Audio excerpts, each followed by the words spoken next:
राज्यातील मराठ्यांना वाटप करण्यात आलेल्या कुणबी प्रमाणपत्रांच्या संख्येवरून आता वाद निर्माण झालाय।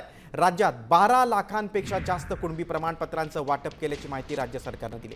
मात्र या आकडेवारीवरच मराठा आंदोलक मनोज जरांगेने आक्षेप घेतलाय। अधिकारी उपसमितीची दिशाभूल करत असल्याचा आरोप जरांगेने केलाय। तर दुसरीकडे ओबीसी आंदोलक लक्ष्मण हाकेंनी सरकार ओबीसी आरक्षण संपवत असल्याचा घणाघात केलाय। 48 लाख कुणबी नोंदी सापडल्याचं त्यांनी जाहीर केलंय आणि 12 लाख प्रमाणपत्र वाटल्याचं जाहीर केलं गेलंय। आणि जर असं झालं असेल तर मग जरांगे पाटील आणि विखे पाटील यांच्यामध्ये नक्की काय सेटलमेंट झाली?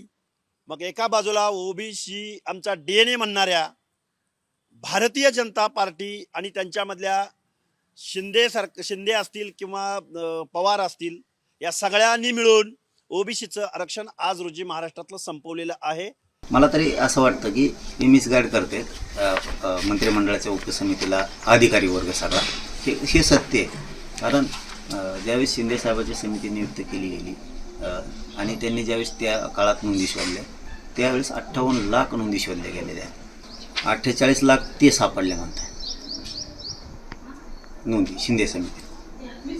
या शिंदे समितीनं त्यावेळेसचं सरकारनं दिलेलं प्रोसिडिंग आहे 58 लाखांचं, 58 लाख। मग आता याच्यात काय कन्फ्युजन व्हायला लागलं आहे? हे सत्यच 58 लाखच नोंदी आहेत, 48 लाख नाही।